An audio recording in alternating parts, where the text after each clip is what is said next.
Hi friends, let us study a poem, A Thing of Beauty by John Keats. Have you heard of John Keats? He was one of the greatest of romantic poets. The romantic does not mean the usual term that we understand lovemaking, not at all. Actually, all literature, art and literature began with Greek and Roman literature. It continued for a long period, even centuries. See, Greek Roman literature was fully based on rules and regulations. So keep away what is in your heart, in your mind, and write everything objectively. As a reaction to this Greek Roman literature, there came Renaissance. But Renaissance also was particular about these rules and regulations. You should write, objectively, keeping your feelings away. During the classical period, Greek Roman literature period is known as classical. In the neoclassical period, even during the time of Renaissance also, those who did not write in Greek or Roman were not considered as real poets. It was there even about our Shakespeare, great Shakespeare. Some criticized him as Shakespeare knew neither Latin nor Greek, which means if he does not know Latin and Greek, he is not a real poet. So that was system continued for even many centuries. As a sharp reaction to neoclassical and Renaissance literature, a sharp reaction happened, and it was a romantic moment, which means writing from your heart, from within. See, what you feel in your heart, you write directly. The greatest of all romantic poets, it was our William Wordsworth, and he published a book known as Lyrical Ballads in the year 1798. Wordsworth was born in the year 1770 and he lived a long period up to 1850. He was the greatest of all romantic poets. Many poets were there during that period of time, and Keats was one among them. Wordsworth even had a theory of his own. It is a spontaneous overflow of powerful emotions recollected in tranquility, according to William Wordsworth. Yes, you write from within, Atmanishtam. You see, coming from your soul and heart. Previously it was objective, Vastunishtam. See, you keep your feelings away and write objectively. Now it is just the opposite of that. See, what you feel in your heart, you write it spontaneously. Spontaneous overflow of powerful emotions recollected in tranquility was poetry, according to William Wordsworth. Yes, coming to our, John Keats. He is well known, and his chiseled expressions. See, all the words that you wrote will never die. His immortal words. But in his life, he was not that successful. Though he was trained to be, a surgeon or a doctor, he preferred to become, a poet or a writer. But in his younger days, he was severely and cruelly criticized by Quarterly Review and the editors of that publication, and they told that he was not a poet at all. This profession is not good for him. He was so sad about that criticism that came in Quarterly Review, and he had a love affair with Fanny Brown, a beautiful girl, but the girl discarded him or disregarded him. He was so sad about that.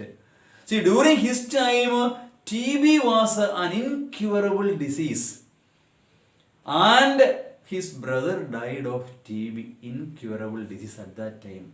So he wrote about that, about his brother's death. When youth grows spectre thin and dies, growing spectre thin and dies at the end. But later on, he himself found that he was suffering from the incurable disease TB. He withdrew from his love affair. He understood that his life will not last for long, and he went away, far away, and stayed alone, and he died there at the age of 26. But his words, his poems are immortal. Immortality is there in his poems. A thing of beauty is a joy forever. Yes, anything that is of beauty is a joy forever. This beauty he loves a lot. I mean, in another poem, Ode on a Grecian End, he wrote, beauty is truth, and truth beauty. That is what all you know on earth and all you need to know. Yes, beauty is immortal.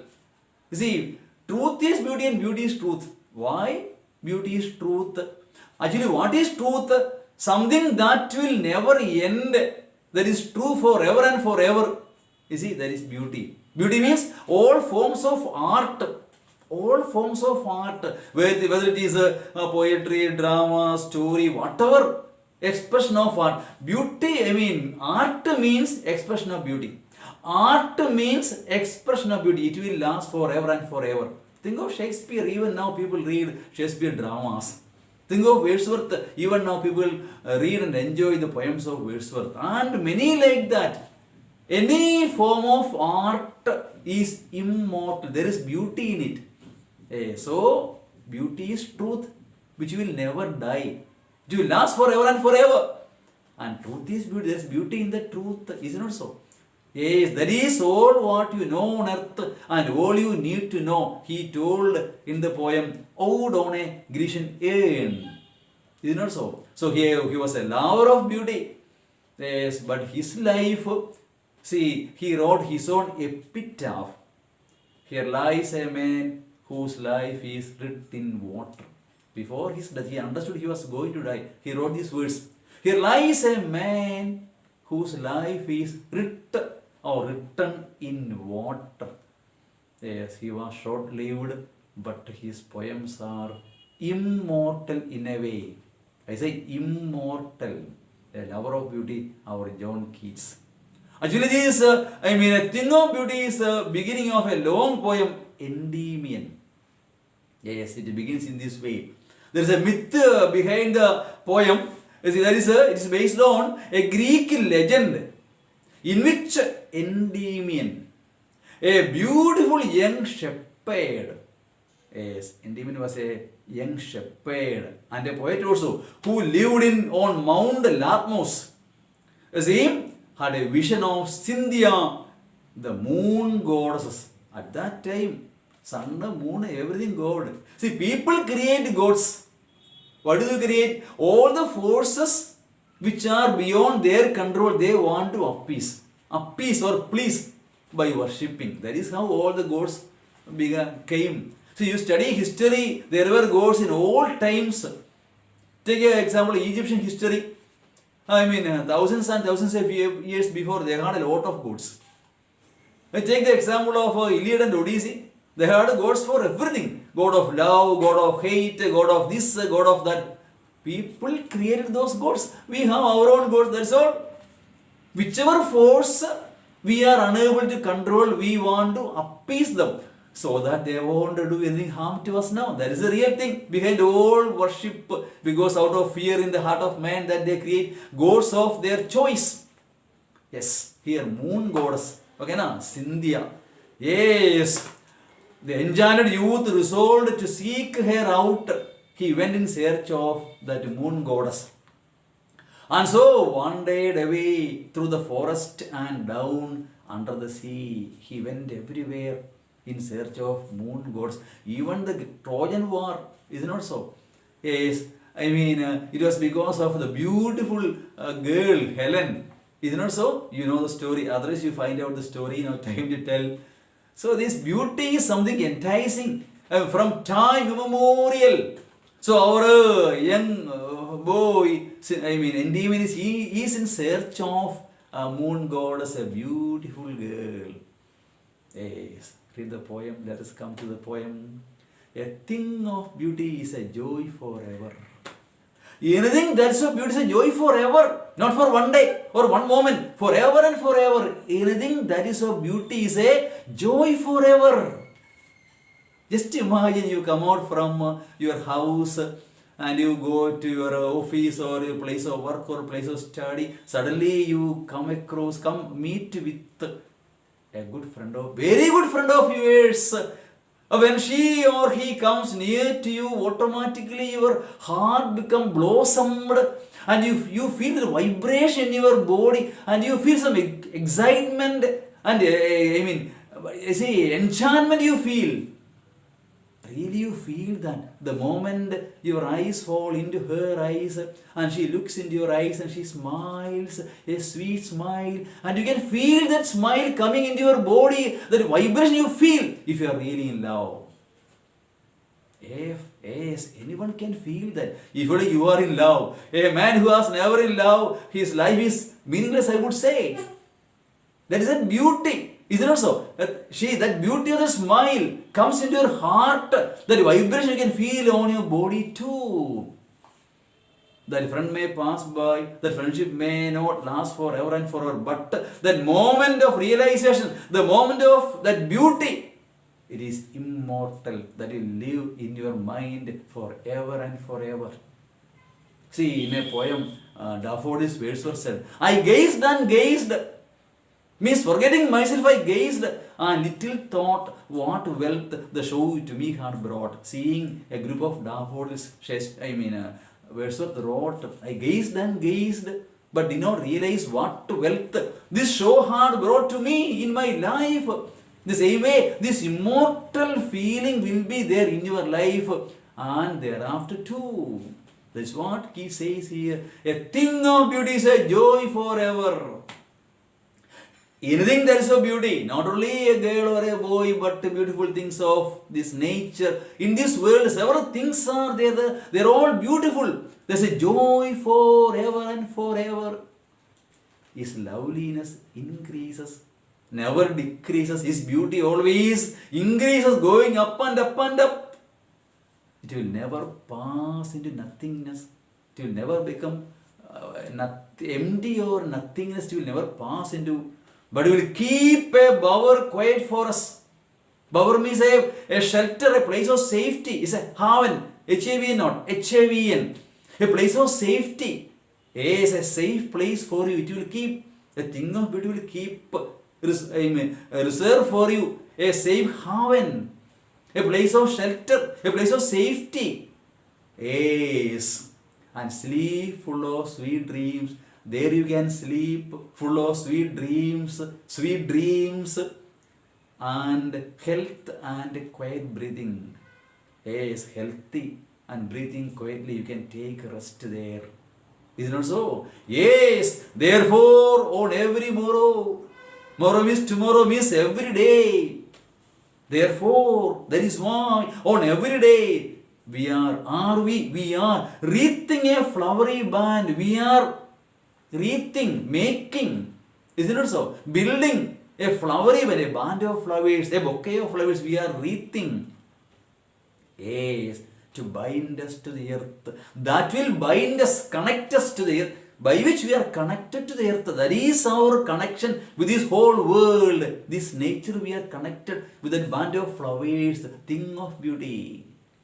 Is in spite of despondence, in spite of, in life we may have many despondence, disappointment. That's what despondence is. In spite of all the sadness and disappointment and all those things, or the inhuman dearth, you see, of all the unhealthy and over-darkened ways.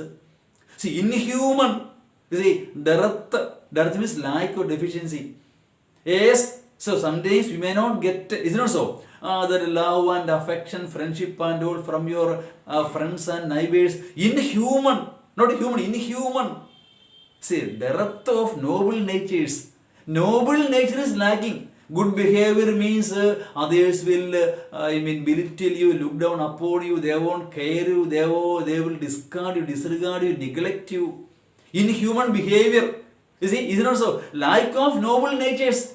Lack of noble natures, you may feel in life, you may be isolated, you may be alone, in spite of all those things. of the gloomy days. Sometimes your days might become gloomy. Of all the unhealthy and over darkened ways in your life, you may feel many over darkened and unhealthy ways are there in life. In spite of all, made for our searching. Yes, in this journey of life, you see, they are all made for our searching. We have to meet with all these things. In this journey of life, we are met with very often all these sad, gloomy thoughts and sad days we are met with. Yes, in spite of all, some shape of beauty.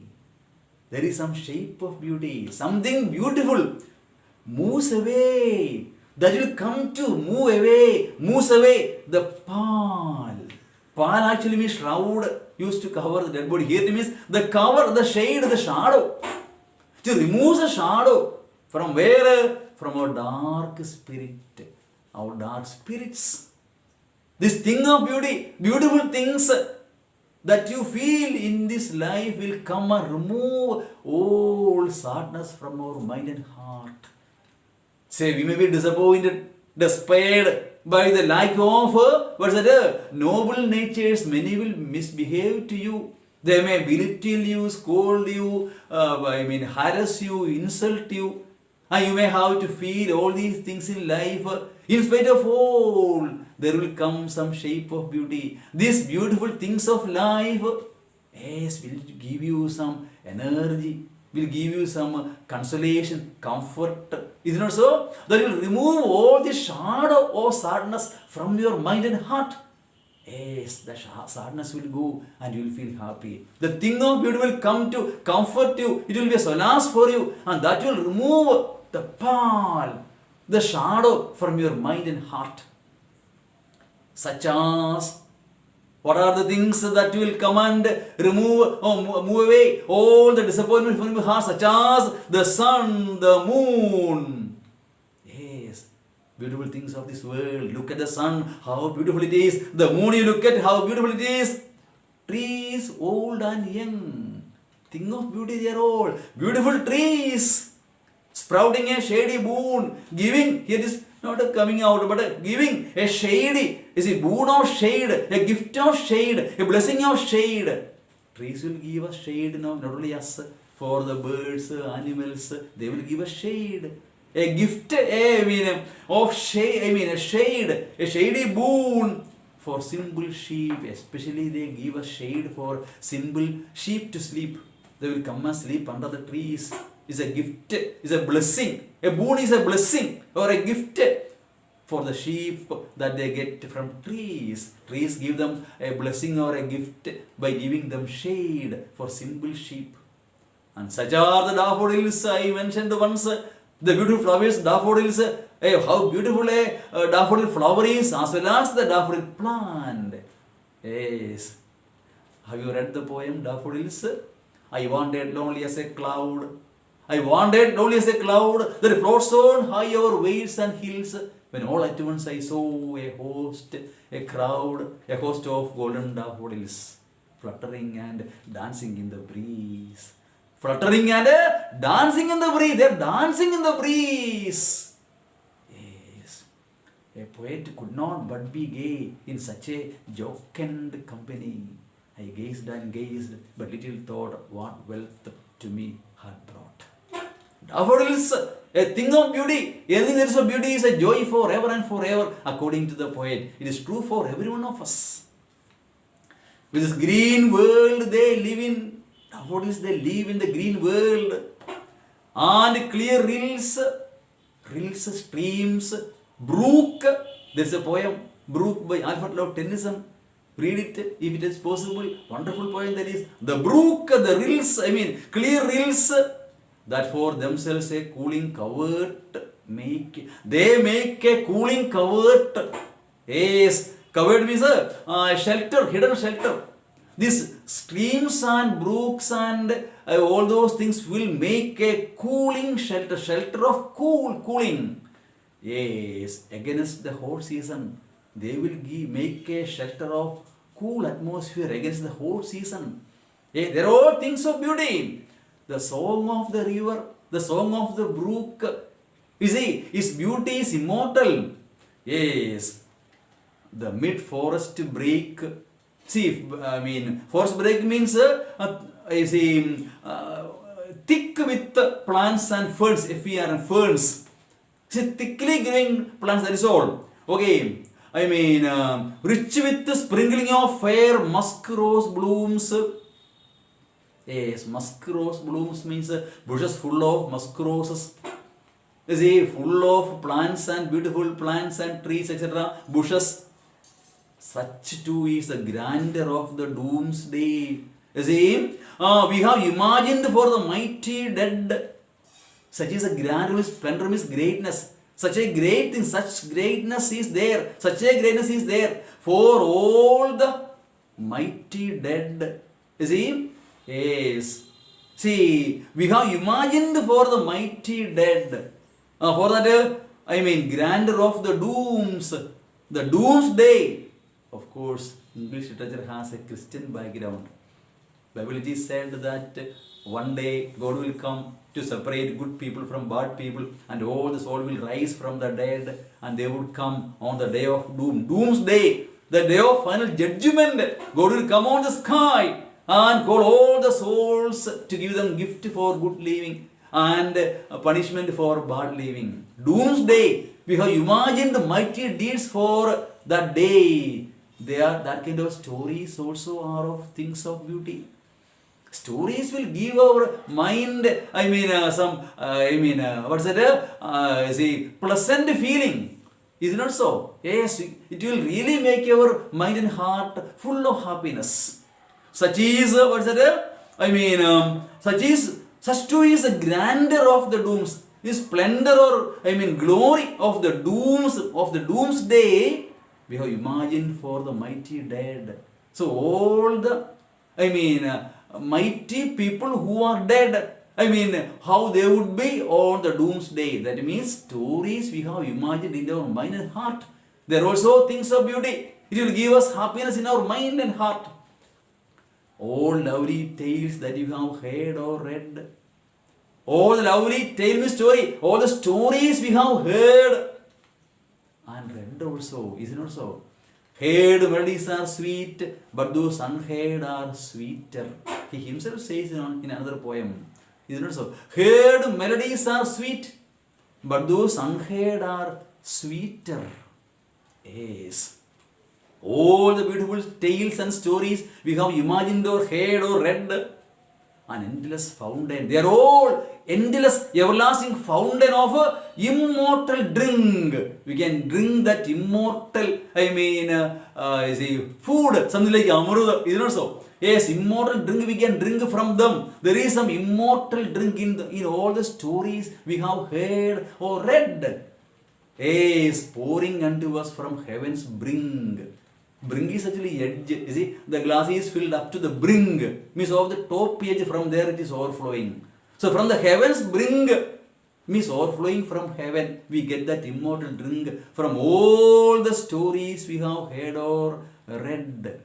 All the stories, novels, short stories, long stories, books we have read. Not only stories, dramas, poems, all the books we have read, they are all fountain of immortal drink pouring from the brink of heaven. Immortal they are all. Yes, once again the last lines. All lovely tales, all beautiful tales we have heard or we have read.